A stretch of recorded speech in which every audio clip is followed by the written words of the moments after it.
bien le bonjour à tous, j'espère que vous allez bien, moi ça va, un petit peu pris du nez, mais cela va le faire pour cette vidéo. Aujourd'hui on va parler d'un petit kit, le kit Beeble 150 watts de chez Manvap. Voilà, donc on aperçoit ici sur le packaging, on aperçoit ici donc la box et puis son petit atomiseur. Donc pour ma part elle est en orange, une très jolie couleur je trouve pour ce genre de matériel. Voilà, donc à l'arrière du packaging, on y trouve ici comment dire, les introductions interdit aux femmes enceintes, interdit aux 18 ans et ne pas jeter à la poubelle. Le petit stretch code ici avec le petit Facebook de la marque. Et puis ici, ce qu'il y a à l'intérieur, ce qu'on va aller voir tout de suite maintenant, on va ouvrir cette jolie boîte, jolie boîte en carton qui est rigide, jolie. Voilà, donc ici on a un petit papier avec les avertissements de la box. Donc rien en France. Bah si, ici en français on a les avertissements. Alors si flou, hop, c'est moins flou. Voilà, donc voilà, avec plusieurs petites langues. Ici on a le manuel d'utilisation. Je vais pas vérifier si c'est du français. Il n'y a rien de compliqué à savoir sur cette box. Elle est très simple d'utilisation, que ce soit pour un confirmé ou un débutant. Donc à l'intérieur de ce packaging, nous avons la box Beeble, nous avons l'atomiseur que je ne sais plus comment il s'appelle. Donc on va retirer la box, qui est dans un joli petit sachet. Voilà, donc voilà à quoi ressemble la box. On va la regarder de plus près tout à l'heure. Nous avons ici donc le petit atomiseur.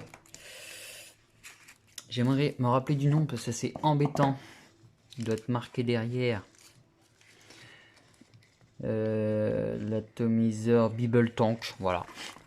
Rien de compliqué. Le Beeble Tank, donc pareil dans un petit sachet. Donc voilà le petit atomiseur qu'on va mettre ici. Nous avons ici le câble USB, micro USB pour les rechargements uniquement. Il n'y a pas de mise à jour, il me semble pas. Ici, vous avez donc une deuxième résistance, voilà, de 0,40 ohms. On va la mettre ici. Et là, on a un deuxième drip tip, mais il veut pas sortir du trou.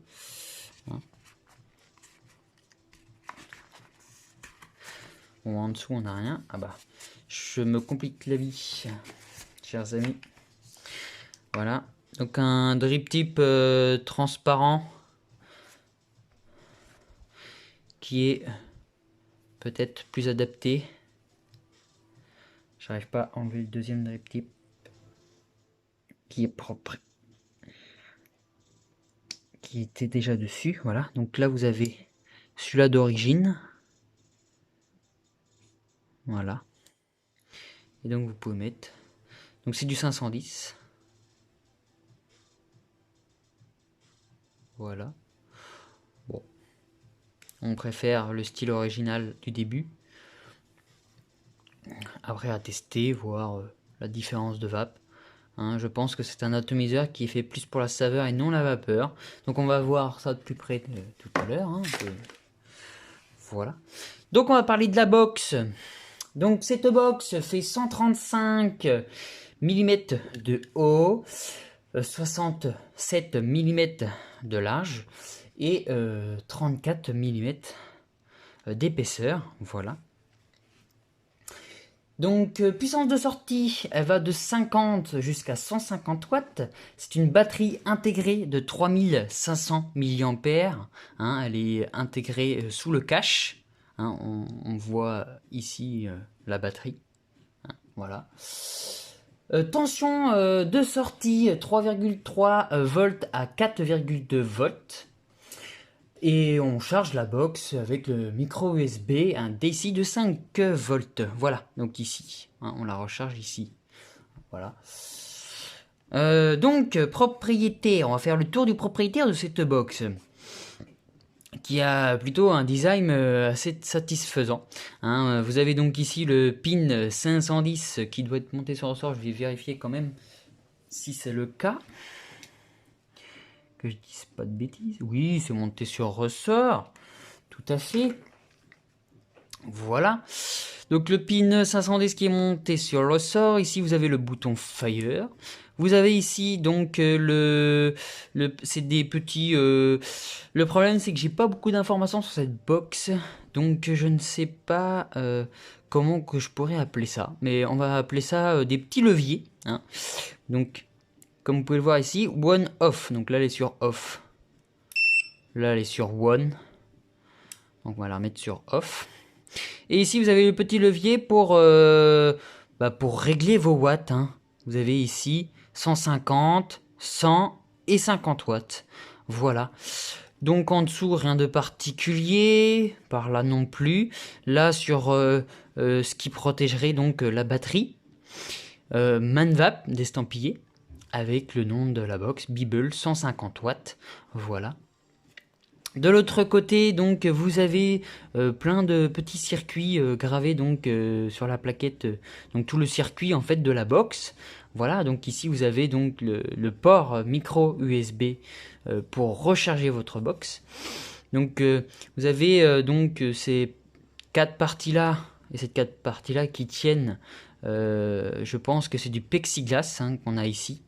Voilà, oui c'est du plexiglas. Donc qui est assez proprement découpé. Avec, voilà, bon j'ai repéré des petits défauts, mais bon rien de méchant. Voilà, donc à travers on aperçoit aussi donc tout le circuit là. Voilà, avec des LED. Hein, vous avez donc la grande LED là, vous en avez une là, une ici. Et des petiottes qui sont de l'autre côté. Voilà, je vais vous montrer après. Donc voilà, elle est trouée, elle est arrayée de partout en fait, hein, comme on peut le voir ici. Donc faire attention aux fuites de liquide et à ne pas en verser de l'eau ou du liquide, n'importe, à l'intérieur. Bon, c'est fait exprès, mais à éviter quand même. Voilà, donc elle a un joli design qui sort de l'ordinaire. Hein, si on prend une box ordinaire, hein, la X-Priv par exemple, c'est complètement différent. Voilà. Donc on va l'allumer. Donc on lève le petit levier sur One. Voilà. Donc hein, quand on l'allume, là on l'éteint. On a donc toutes les petites LED qui s'allument. Alors, hop, on va l'allumer. Donc là j'ai deux LED qui s'allument. Et les autres petiottes là derrière. Donc, on va mettre un atto dessus. Pour que vous y voyez plus clair. Sur les lumières, sur les petites LED. Alors après, j'ai pas énormément d'informations sur les LED. J'ai essayé de chercher un peu partout. Mais je connais le principal, heureusement.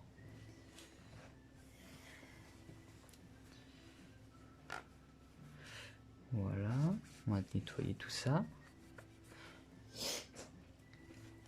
Donc, quand j'appuie sur le Fire, là on a trois LED qui s'allument, qui clignotent en plusieurs couleurs. Donc celle-ci, là, celle que vous voyez donc autour de la batterie, c'est pour la déco, je pense. Hein. Je pense qu'il n'y a pas d'utilité sur ces lumières-là. Cette lumière que vous voyez en bas, donc la grande LED qui est juste ici, c'est la batterie. Hein. Donc là, elle est de couleur verte. Alors sur mon téléphone, on voit pas très bien, mais elle est de couleur verte. Donc quand elle est verte, ça veut dire qu'elle est en pleine charge. Après, vous avez la couleur bleue et après la couleur transparente, donc qui veut dire qu'elle arrive à la fin, mais ça dure pas très longtemps la couleur transparente parce que vous arrivez que la batterie est vide. Voilà, donc vous n'avez pas la LED de rouge, vous avez la LED de bleu. Voilà. Donc là vous avez une LED bleue qui est juste ici. Je ne sais pas trop pourquoi. Je ne pense pas que ce soit la déco. Elle doit signaler quelque chose. Et vous avez une LED qui clignote ici. Alors elle clignote en rouge. Mais je ne sais pas du tout à quoi elle sert. Je ne peux pas vous dire. Voilà, je suis désolé de ne pas pouvoir vous renseigner pour ces deux lumières là. Je ne connais que la LED pour la charge. Hein, verte, bleue et transparente. Si je me trompe pas, normalement il n'y a pas de rouge. Bah pour ma part. Et puis là c'est la déco. Hein, voilà. Donc ça c'est bon, hein. Ok. Alors, quand là, je suis à 100 watts.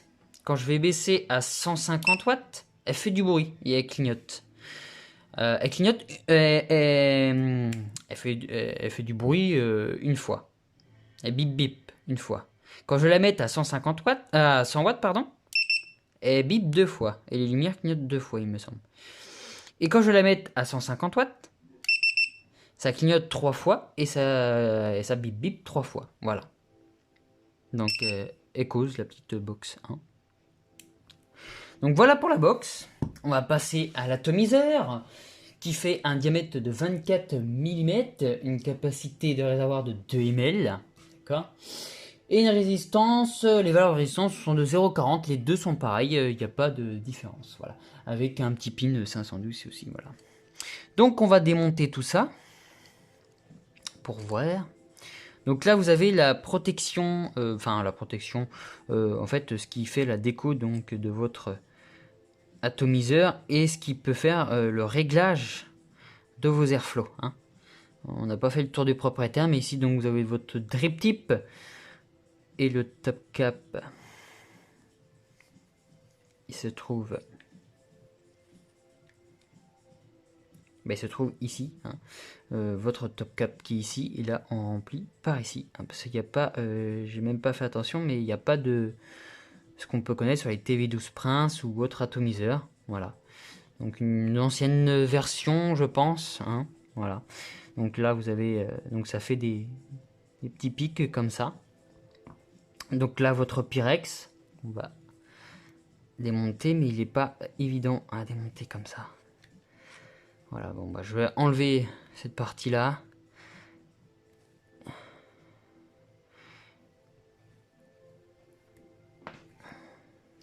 Il est pas évident à enlever ce Pyrex. Je vais essayer de l'enlever avec un torchon. Oui, bon, c'est pas grave, j'arrive pas à l'enlever, j'essaierai de l'enlever plus tard. Il doit être coincé à cause du joint qu'on a en bas pour l'étanchéité, éviter les fuites de liquide. Bon, c'est pas grave, pour la résistance, rien de compliqué, mais si, je vais avoir besoin de l'enlever ce Pyrex parce que j'ai besoin d'imbiber ma résistance. Bon, c'est pas grave, je ferai ça après. Donc voilà, puis là on peut régler nos airflows grâce à cette petite bague. Voilà donc un style original.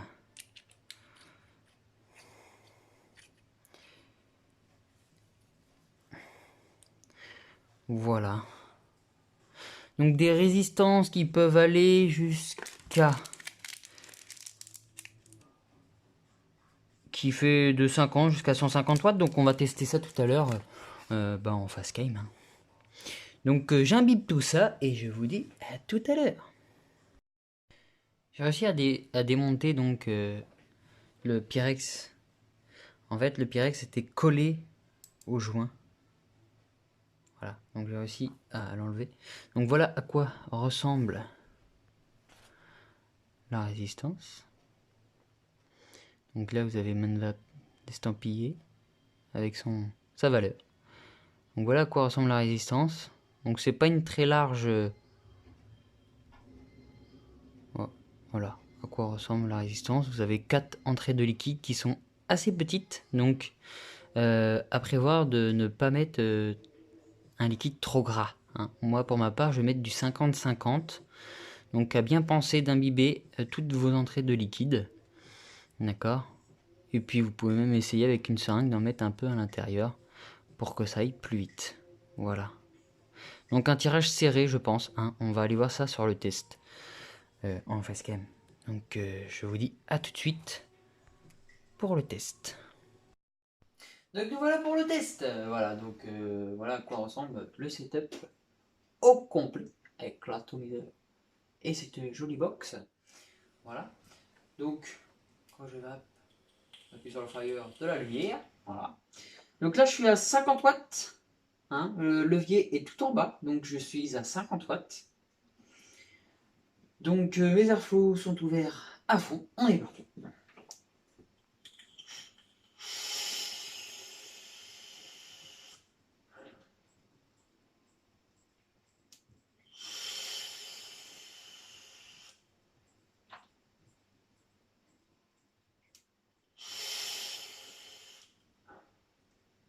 Donc voilà ce que ça donne à 50 watts. On va essayer 100 watts. Donc on le lève une fois. Donc là je suis à 100 watts, je suis au milieu. C'est parti.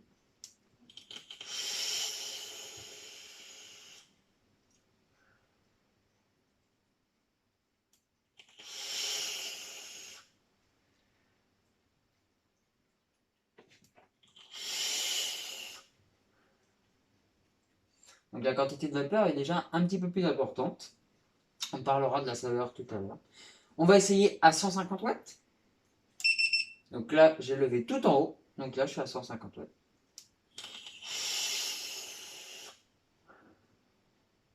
Donc là, déjà, on a une bonne poussée, hein, une bonne quantité de vapeur.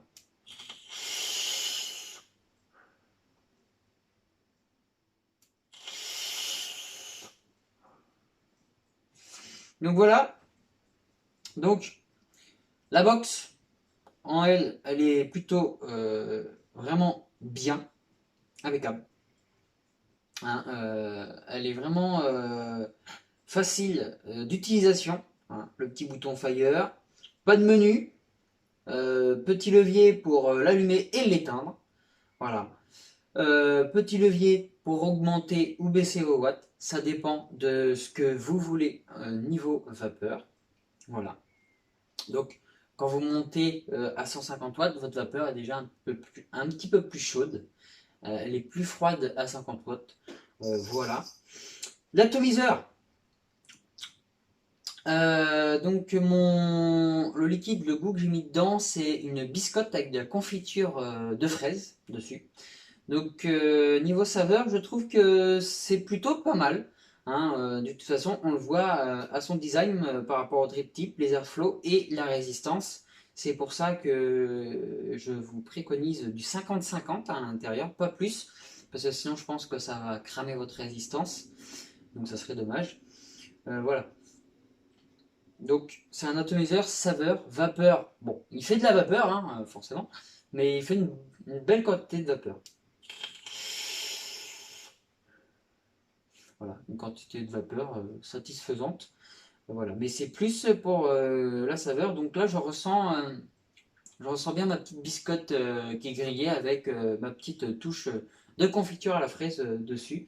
Donc c'est plutôt pas mal. Je suis satisfait donc de ce kit, hein, surtout de la box. L'atomiseur, c'est pas vraiment avec cet atomiseur-là que je vaporerai tous les jours. Hein. Voilà. Mais voilà, ça fait un joli kit, bonne prise en main, je trouve. Hein. C'est assez encombrant, mais bon, voilà. Hein. Même avec mes petites mains, bah, ça passe. Voilà, ça prend bien. Voilà. Donc voilà, ça fait vraiment un joli style, la box. J'aime beaucoup. Moi, j'aime bien les box qui ressortent de l'ordinaire. C'est vraiment sympathique. Donc voilà pour cette Bible 50 watts de chez Manvap. Je vous dis à très bientôt sur l'astucieux.vape.